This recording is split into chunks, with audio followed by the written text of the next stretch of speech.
And we're here live at Nerd of Mouth. Hey. Congratulations. Hey, welcome to another episode of Nerd of Mouth. I am Mike Lawrence. And I'm currently Jake Young. And, welcome back. We did not record last week because Jake was doing a Thor-based musical. More of a rock opera. It was called Ragnarok, about the Norse god of thunder being cast down from Valhalla to work at a Burger King. And I am very proud of the work we did there. And it was my birthday, and I celebrated by not doing a Thor-based musical. So it was good for both of us. Welcome back. The big news we're going to start off with, I think everybody is talking about it, not in person, but on message boards, because real people are scary. Thomas Hardy as Bane and Anne Hathaway as Selena Kyle. Not Catwoman. Not Catwoman. Yeah, that's Halle Berry, but Selena Kyle. I didn't know the new Batman film was being written by Fabian Nietzsche. Because apparently it's the 90s all over again. Carrie I kind of like it. I thought that Bane would be a good villain for it. You know, you could make him realistic. A lot of people don't know him, which gives you a lot of freedom because this is going to be the first time people really get to see Bane, which, you know, with like someone like the Riddler or Penguin, you have to be a lot more strict. But this, I think they could be looser. We're not counting Batman and Robin as Bane. No, that is not a character. It was basically just a bunch of like balloons and latex veins stripped to a luchador mask. Yeah, if you wear a pink gorilla suit, you are not in a movie. So oddly enough, Pink Gorilla Suit, the original name of this podcast, we changed it in post. It was going to be all about how much we love the B-52s every week. Pink Gorilla Suit. Bane is like, he's a cool villain if they pull it off right. Like if he's actually walking around in like a mask and goggles and with like tubes sticking out of his neck. That's gonna, because that's what everyone remembers about Bane. But the fact is, he was like this South American criminal who, like, he has one of the best origin stories of all the Bat villains. Who, you know, I think the Bat villains, the best rogues gallery ever. And Bane, I think, has one of the best origins. You know, he was 8 years old, I think, around the same age as Bruce when he lost his parents, and his father died in prison, and he was forced to serve his life sentence because there's no human rights laws in South America. None.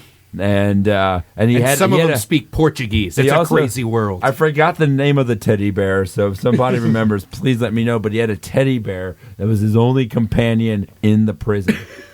And all he did was just work out and fight and get more pissed. Oh, and also, if you write in and say that the name of the bear was Bobo, you still get bonus points, but you're wrong. Bobo points. And Bobo Selena Baggins. Kyle, like, I'm really glad they didn't say Catwoman, because the idea that if there's one thing that'll detract from your quest for justice, it is the hottest woman on earth that happens to be a criminal. That's kind of a nice angle. I hope they do the prostitute thing with her.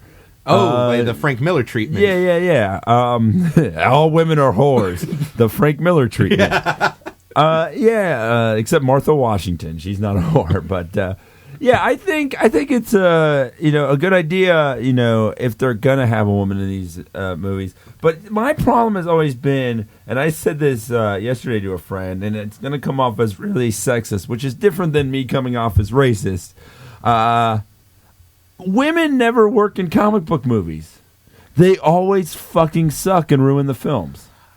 Always. Okay, Anna Paquin as Rogue in the X-Men terrible movies. What? She was all right. Yeah, she wasn't very good. She was the point of view character. She was Jubilee, basically, and Jubilee sucks. Are you saying she's as you heroes? as an X-Men? Yeah, it rarely ever works because what they do is they either make them completely defenseless the whole movie and you don't care about them at all, Rachel Dawes and Batman, in Dark Knight, or they're frail most of the time, and then they get their one little moment at the end at the expense of another character, Rachel Dawes and Batman Begins. It rarely ever works. Storm is horrible. Well, that's when the best example we have is Pepper Potts. Is probably the most fleshed out woman, and she's a fucking secretary. Like, there are very few. Aunt May is just a fortune cookie with a face. I mean, they're very... Well, the entire... I feel like if she's going to ruin this movie. And Natalie Portman's going to ruin Thor. Blake Lively's going to ruin Green Lantern. No. And having a girlfriend makes me more comfortable saying this because this isn't just me wanting to fuck something. They fuck up my movies and I'm sick of them. Can you even remember the woman from Blade? No. We had this conversation already. Stephen Dorff. You know what it is it does take more care because the fact is that you can throw a dude in tights and, you know, he can do a reasonable enough job and we can accept him as a superhero. But a female superhero on screen is ludicrous. Like, the idea that like a supermodel is fighting crime in spandex or leather it's really hard to make like believable on the screen. Well, it doesn't help when you cast Jessica Alba and Jennifer Garner when they're trying to just like, because they do it, they cast these actresses just to get men to see these films, but they're already going to see them anyway. You can get a decent actress, you know. You can get Angela Bassett as Storm. I'm still going to see it, you know. I feel like with Anne Hathaway and Natalie Portman and Gwyneth Paltrow, they are pretty much the top three in terms of hotness to acting. Portman sucks. I mean, Black Swan was fine, but she was shitty in V for Vendetta. Did you Star not Wars? see Episode 2, Attack of the Clones? I genuinely believe that she was in love with the floppy-haired weirdo, but she was a senator and could not act on her emotions. Weird thing about Batman, by the way, I just had this thought, like, Batman made his plan on how to avenge his parents when he was 8 years old. Yeah. And stuck to it all the way into his 30s. Like, at no point would he, like at age, I feel like at age 26, which is where I'm at now, in which I'm still going into You'd be over your parents' death? I wouldn't be over it, but I'd just be like, I should probably just start a lobbying group for better justice, what's the word? Criminal justice laws Well, in the money country. and stuff came from them, and so, you know. But the idea that, like, he's still doing it after, like, well, first I'm going to be a ninja, then I'm going to build a supercar, then my butler will build a secret cave, and then I will have shuriken in the shape of my logo to further intimidate people. Well, I always thought the idea of an 8-year-old kid living in a mansion with no parents was a Disney movie. That should be. Oh yeah, he's just driving like a sports car around. Master Bruce, I must insist. I would really like to see the adventures of a young Bruce Wayne just messing with Alfred, like Home Alone style. Good heavens! There wasn't really an adult there. He was using a talk boy. Some people just want to watch the well burn. I feel penny worthless. This is something I was wondering. I issued a challenge to you a few days back about ideal superhero movie in your head, followed by how the modern Hollywood system would just mess it up. Okay, my movie would be called Man, and it would have no women in it. Daring choice. I want to do an all-male cast version of Y the Last Man. No, it's called Priscilla, Queen of the Desert 2. No, if I got to make one movie, one superhero movie, I don't know. There's several options. There's funny Spider-Man because I wanted to see that. I think I'd go with the Fantastic Four because that's where my heart lies, and I'd make it old school and fun. I would cast. Not Jessica Alba. Yeah. Someone good, you know? Someone who's decent, you know? Call me crazy. Maybe even an unknown, but who can pull it off. Yeah, it should all be unknowns, you know? Like, I think, like, and you fall in love with those characters, you know? Yeah. And those actors more. I mean, it worked for Hugh Jackman. So I'm guessing the way Hollywood would mess it up is by just the actual Fantastic Four movies. But you do your Doctor Doom in Latveria. They go on the ship by themselves. You know, Galactus has a face. You know, like I think that, or I would also, I think I would love to see, like maybe, Gru the Wanderer. I hear you. We're on the same page. I would love to see a silent Wolverine movie. I think that would be the greatest. Like, I'm not even a Wolverine fan that much, but a 90-minute, completely, like, no talking at all. He's in, like, the jungle by himself or just stranded somewhere. Or even, like, he's in Japan and doesn't speak the language. And he has to, like, survive. I think that would be an amazing, suspenseful Would he movie. be hunted by, like, Wendigo? Yeah, I mean, you could do something like that, like, or Sabretooth, like all the Hand are chasing him in Madripoor, and it just ends, like, but the movie is He completely sneaks silent. into a village dressed as Patch, his Yeah, unbeatable okay. disguise. Yeah. For those of you who don't know, and you do because you're listening to us, but Wolverine had a secret identity in the '80s of Patch, which was just him in his Wolverine hair and an eye patch. Which, when I don't want people recognizing me, I call myself Jockstrap. I have a really cool idea for a superhero thing, but we're coming up against a hard break. So we'll get back to you right after this. Okay. Help me, please. Is anybody there?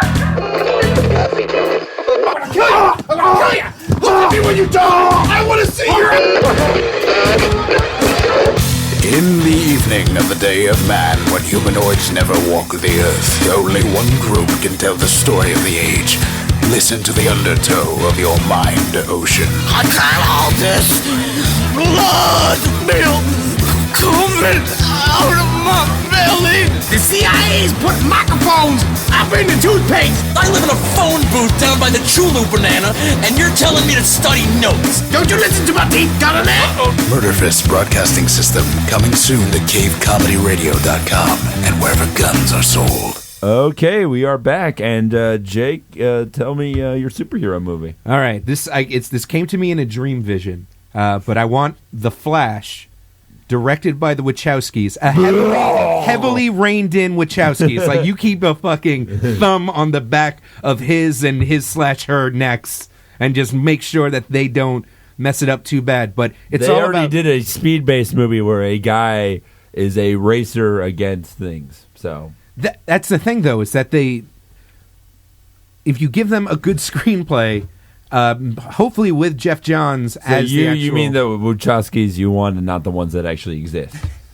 I'm saying you're talking if the Wachowskis Matrix 1 Wachowskis, because bound Wachowskis. The entire thing is it's Wally Jennifer Tilly is Linda Park Wachowskis. The entire thing just starts off. The Flash is established. He was like, it's Wally West. We just know who he is. Maybe in the credits, he's just a hero that runs fast. And in the middle of a robbery, someone pulls out a goddamn laser pistol on him, and to save his own life, he actually dodges at the speed of light. And all of a sudden, he comes unstuck in the Speed Force, and he just, as he's like living his life, everything's just breaking down. It gets kind of like, I guess maybe Aronofsky would do it too, because he's good at like reality breakdowns. And he just is struggling to like just stay in the present, and everything's shifting around him, and he doesn't know what's going on. Until finally, obviously, as all good Flash stories end, Professor Zoom is behind it, and the entire like Zolomon, the entire last act is just the Flash fighting Zoom across Keystone City. As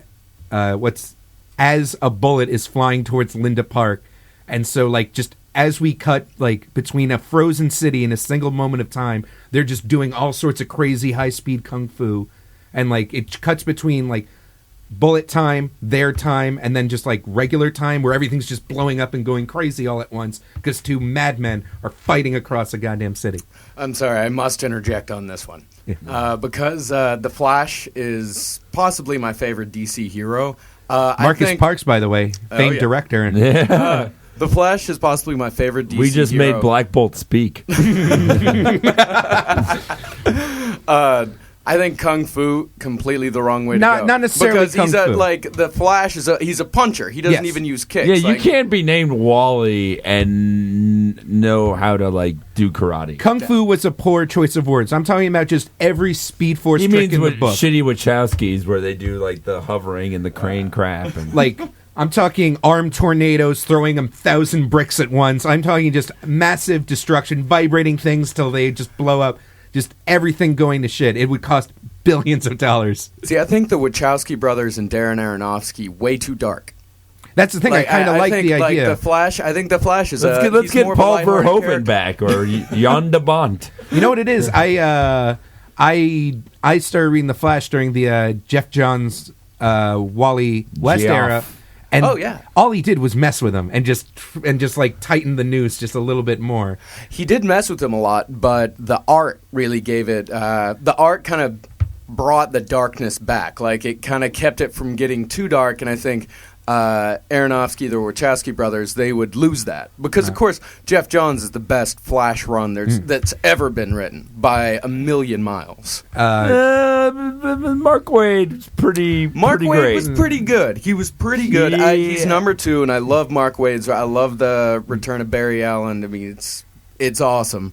But I think Jeff Johns, like, he took Flash to a whole different level. I just want to see, like, it starts out where he is like a lighthearted hero, and then as he gets unstuck in like the Speed Force and he's like losing tracks of months, and then like all of a sudden time will just slow to a crawl and he's like not even trusting his own powers. Things get weird, and then turns out it was just a bad guy doing it, and then everyone wins. He wakes up in a reality we are ruled by a black president. How Hollywood would mess this up is Brett Ratner would direct it, a Brett Ratner written film, and Ed Norton as the Flash. Like, just, I don't know. And Norton as the Flash would be kind of cool. I think Ryan Reynolds as the Flash is how they should have gone, and John Hamm as Green Lantern. I also heard Nathan Fillion would have been a good Green Lantern. Yeah, just because, your people like him doesn't mean anyone else does. He's never made a fucking cent. He's a failure of an actor. Are you kidding me? Castle is like one of the highest rated dramas. He does absolutely fine. On Fox. I have never heard a Castle reference ever. It's I've never even heard of the show. You live in Nathan Fillion is a writer who he's a writes guy about that crimes. nerds want to. I mean, and I'm not a Buffy or Whedon guy, so I don't have that attachment to him. But like people love this guy. He's like a little. He's basically this generation's Bruce Campbell. Because if it's one thing Bruce Campbell has, it's being pushed out of a generation. That's all he is. I mean, he's fine, but he ain't going to make money for your picture. You make an excellent point. On the other hand, shove a railroad spike up your own asshole. What are you talking about? You were just never talking made a about cent. unknowns. You How were much just talking did about who's Firefly right for the make? role. Yeah, that's a complete unknown, not a failure. He's not a failure. He's totally a failure. He's been in several successful TV shows. No, the most successful thing he did was a fucking musical blog. He was in Lost. He did a bunch of stuff. Like, what are you talking about? Firefly, how long did that last? Huh? Oh, you mean the thing that made like the millions upon millions of dollars in DVD sales? That one? The one that supports its own industry of books and comics and movies? And then the movie tanked at the box office. It didn't tank. It totally tanked. The difference between tank and didn't make Transformers 2 money is very, very deep. Well, it also didn't have Transformers 2 quality. Now I'm gonna give you- all right. When we get back, There were no skids and mudflap in Serenity, and that's I think why it failed. Chiwetel Ejiofor is not the same as two jive talking robots. at least it'd be better than Season of the Witch. All right. Speaking of Season of the Witch, we have some thoughts on that, which we will get to. When is that, Mike? Right now or after the break or Probably after the break. after the break. After the break.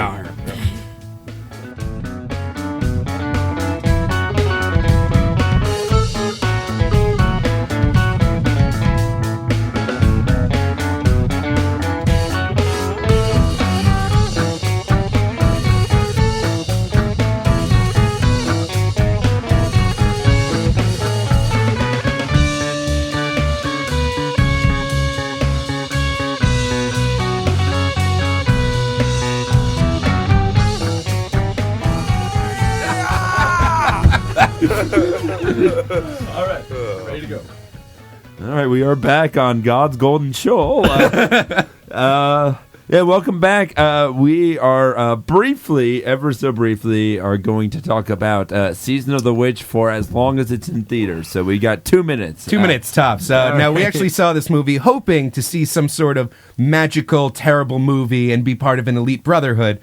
Turns out it's just... Yeah, here's the thing. Don't spend $17 to see a bad movie because it won't be as bad as you want it to, but it'll still be really bad. To all New Yorkers, if you see your at a movie theater that your show is going to be at an ETX, an Enhanced Theater Experience Theater, do not go. It is just a giant ripoff. It's not IMAX. It's not 3D. They just made a weird label for a big theater and just stole money out of you. $17, yeah. There's no. Do you remember the opening Not shot? that I wanted Nicolas Cage to be closer to me. I'll say that. Do you remember the opening shot in Season of the Witch? Like, it was, they gave the date of, like, it was 1588, and then the opening set was the city of Village. Village was spelled weird, but it read as... It was Villach, Village. The city of Village. And there's like a witch trial going At least on. it wasn't the city of Valanche. And it's like Bruce Valanche lives there. Who decides who City- lives? Season of the Valanche. Much better movie. Yeah, because one of us might be cast in the role. Within the first 5 minutes, there's like a witch trial, and you're like, oh, boo the church. How dare they victimize women like that? Except 2 out of the 3 women turn out to be actual evil magic murdering witches. So right from the get-go, there's no drama because witches exist. I think this movie was written for someone to get over a bad breakup. You know, it was so bad, and also like it's Ron Perlman with his real face, which we haven't seen in 15 years, and now I really appreciate makeup. It's Ron Perlman and Nicolas Cage playing themselves. Oh yeah, They're you just know this? themselves. They're hanging out. Like there should have been a scene where they were fighting over who gets the last bit of mac and cheese in the catering truck. I don't know if you knew this, but in the Middle Ages, people actually didn't speak with British accents if Nicolas Cage didn't feel like it. That's a historical fact I wasn't aware of. It was so bad. Yeah, it's just Perlman didn't either. I think the outtakes of this movie had to have been so much better than the actual movie itself. Like Nicolas Cage being like, oh yeah, so I remember when I went down on Cher during Moonstruck. That's how I got in the biz. And then like Ron Perlman's like, I got 2 words for you, Linda Hamilton. You know what? I feel like we can spoil the movie. We're going to save you the money of seeing this right now. Turns out that lady isn't a witch. She's a demon. Yeah. Whoa! Like there's an actual scene where the priest like looks at his holy book and it's like, oh, wait a minute, it all makes sense now. And he just turns the page to exorcism. The only thing it was missing was the demon pulling its head off, and it's like Old Man Carruthers explaining real estate and how those pesky kids ruin his plans. So it's no one wants to be in the film. They try and make it an action movie. Like they're fighting like just monks at one point, and the fight choreography is so terrible. Yeah, and Nicolas Cage's hair, like he looks exactly like Chad Kroeger from Nickelback. Exactly. It's really uncanny. Yeah, it was so bad. Yeah, and the fight choreography was bad. And speaking of fight choreography and segues, and Chad Kroeger. Yeah, Nickelback does the theme song for Raw, Monday Night Raw. We're going to talk about wrestling, and we have a very special guest, my friend. And a friend of us all who co-hosts the show Trainwrecks on Cave Radio, Dan St. Germain. Hey, everybody. Yeah. Hey, how's it I going? wanted to add on Season of the Witch that I didn't see it, but I heard, like, I was reading in the Times that they had that they still use 20th century curses. So, like, they would still be like, beneath the wicked witch of West before. Hey, are you listening to me, Darian? Stop being a fucking asshole. There's like a lot of stuff like that. That's a new bit. I hope that works. I love the idea that in the Times, like, because then you're like, Mr. Cage had to try hard in this before. I hate that they use the Misters and Misses in the Times. It's so much more demeaning, though. It's so funny when it's bad one. But it's Mr. Johnson in the Scorpion King has really outdone himself this time. Well, when he did the Scorpion King, it was Mr. The Rock. Now, Mr. The Rock. Faster gets Mr. Johnson. Please, I wanna call see me Faster. Dwayne. Was Faster a bomb? Yeah, yeah. he tanked hard. Yeah. Oh, well. He's also going to be in Fast and Furious 5. I've seen that preview like 5 times. You know what I don't get is there's no logic to which crappy Nick Cage movies succeed and which don't. Like Sorcerer's Apprentice, boo, who cares? National Treasure 2, hooray! And Like why I don't get you, America. Why is Fast and Furious a quintology at this point? Like, are we keeping the same mythos? Is it out of canon? I don't know. No, it's all in canon. I heard Alan Moore wrote the original Fast and But then they changed it. He's like, I'm never walking with the studios again. I'm going to go underground and worship my serpent king. While I Roger my pretty ugly wife. You fucking wankers, you can't hire Paul Walker for my visions. Can we address the fact that Lawrence did a Nick Cage in a southern accent earlier? He does a southern accent sometimes. Hey. He did that. Con Air. Yeah. Put down the bunny. I guess I'm not the one to be talking about southern accents. Yeah. So Royal Rumble, huh? Yeah, so the Royal I'm the Rumble. wrestling man on the streets. Now this is going to sound weird, but like I remember the Rage in the Cage, the Royal Rumble, SummerSlam. What exactly is like the through line? What makes Royal Rumble special? All right, you have this year for the first time 40 different I thought wrestlers. they did. Here's what I think. I thought they did 40 in '95. I think they did it one year. That's what when I saw that I was like, that's bullshit. No, I think in '95 they just did really Was it short 35? intervals. I think they did 30-second intervals. That was like one of the worst Rumbles ever. Well, maybe '96. There was something where. Oh, this is the Battle Royal. This is the one where they're all in the ring. Yeah. It's usually 30. This year it's 40 guys. I don't think that's gonna fuck with it. I think. And the winner gets a title shot of his choice. There's 2 titles now in wrestling. One that doesn't mean anything. And Intercontinental? the WWE one that's also Championship. fake. No, but so you get a title choice of your shot. The Rumble, it's my favorite pay-per-view of the year. I've been to 2 of them live. I've always been a Survivor Series fan because I feel like Survivor Series they had to be more creative, and it used to be. Back in the day, like it used to be that's where the champion would drop the title, would be at Survivor Series, and then they would set up a heel run, and I thought that was kind of cool. By the way, this is the longest pro wrestling conversation to go with someone saying back in the day. Lasted a full minute.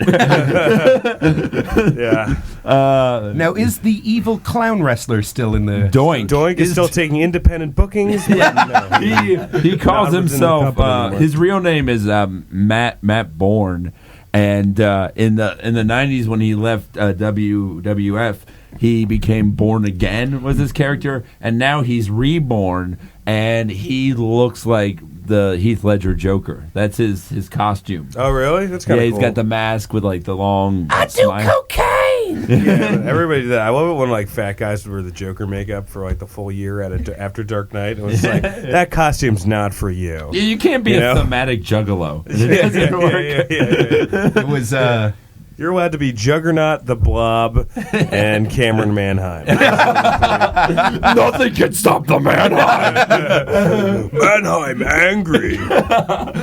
Do you remember when Mannheim and Tsunami and Earthquake teamed up on Legion of Doom? It was a great moment. Yeah, Manheim won with the bonsai splash. I mean, it was a tie-in with the practice, obviously. Yeah, remember when Lex Luger slammed Cameron Manheim on the Intrepid? The Practice Express. McDermott's entered the fray! McDermott's entered the fray! Oh my God! Manheim just ate one of the turnbuckles. Who did Animal Studios do that? I don't know. I mean, this Royal Rumble. I mean, I was reading on WrestleZone.com. I'm actually a pretty big wrestling nerd, but Justin LaBar was talking about. I know all these guys' names. He was talking about how it's just the past couple of years, Royal Rumble is just not the place to put new guys over. There hasn't been a new guy put over since 2005 with Batista, and that was 6 years ago. In the past 11 years, there hasn't been one new guy besides Batista. So I'm not sure if that's possible. Yeah, I mean, It's also the first time I got on a podcast and not like tried to do jokes. I think, which is really sad. the realest you've been. This is like the realest that I've been. I've got these demons. One's the boogeyman, and the other is Papa Shango. Yeah, Not the same guy. I know. Although I know. once for an acting one's gig, named, you did become a Gold Dust impersonator at a mall in New Jersey, if I'm not mistaken. That is true.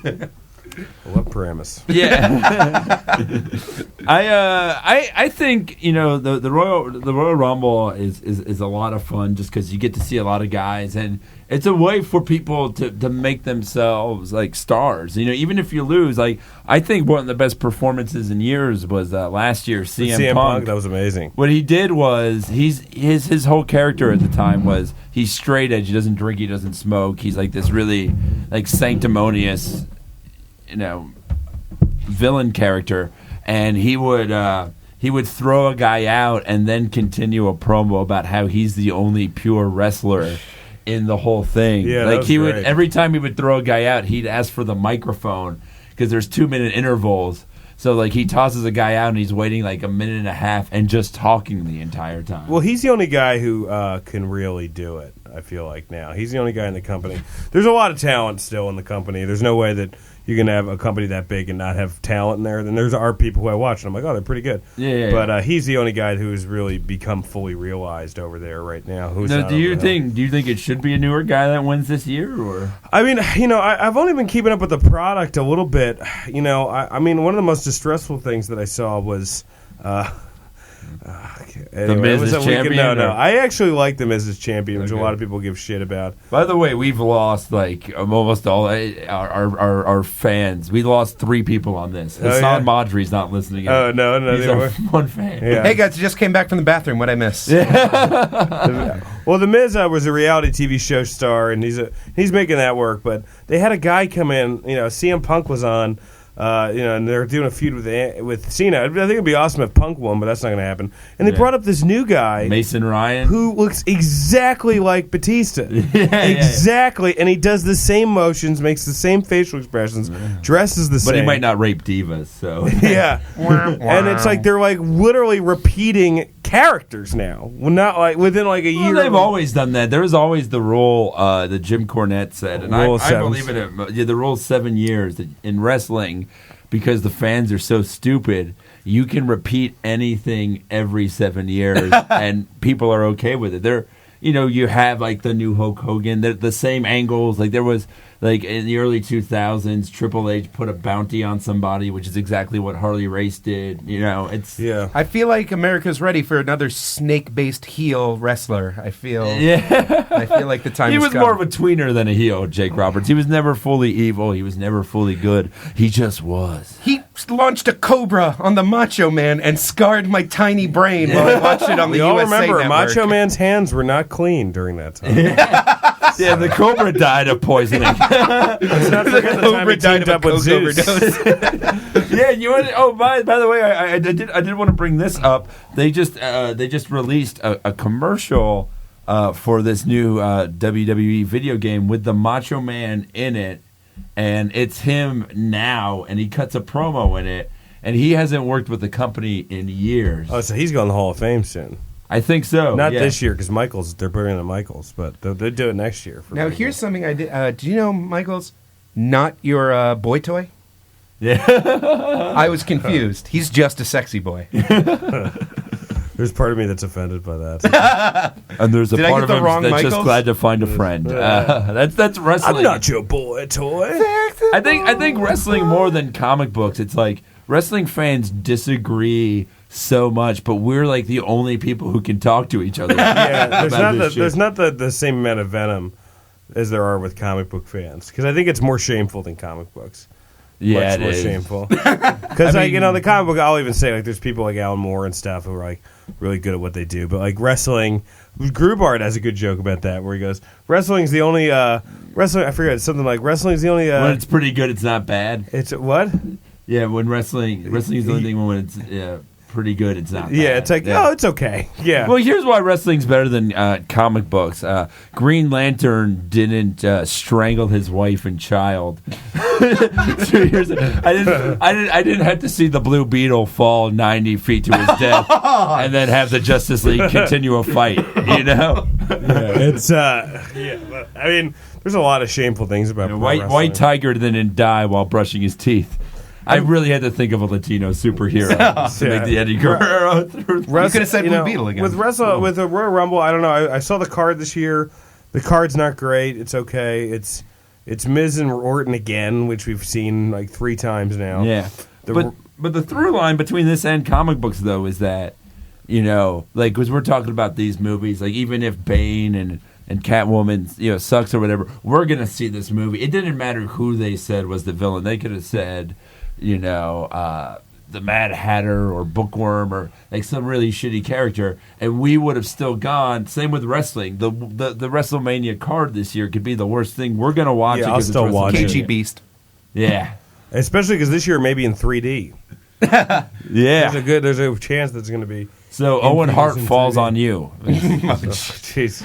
Here's something I'm wondering. Only 2 Owen Hart jokes per podcast. It is in the charter, to trust me. What if the mic accidentally falls out? Did we get 3 then? This is something I just, I know we got to wrap up soon, but I'm curious, for the Royal Rumble, like, how do they actually prepare for that? Is it just hours of choreography, or are they just improvising with, like, a few preset events? They have, like... Well, see, Pat Patterson was like one of the main like brain trust in WWE. He came up with it, and it was like his big passion project. He would coordinate it. He would book all the 30 guys and tell them what to do, all the big spots and everything. Because every Royal Rumble has several spots that you always see. One is the 2 tag team guys having to decide whether to team up or fight each other. Yeah, that's true. And then you have the big unstoppable guy like the Great Khali or Big Show or Viscera that everybody else tries to push over that they then brush off. Then you've got the asshole who somehow is there the entire Rumble and then he's kicked out like the last 3, but he's always like surviving. Yeah, but through like trickery, like going under the ropes and things like that, hanging by, getting his henchmen to fight. And then you have Triple H winning. Yeah. That's usually what happens. Yeah. Yeah. Even when he loses, he wins. He still comes out on top. Yeah, I mean, he's my nomination for person who's going to win this year.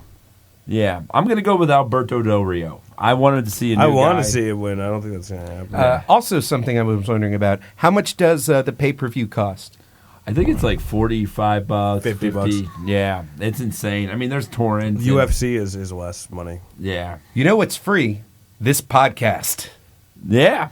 And we want you to keep listening in the future. Take us home, Mike Lawrence. Yeah, so we had a fun one today.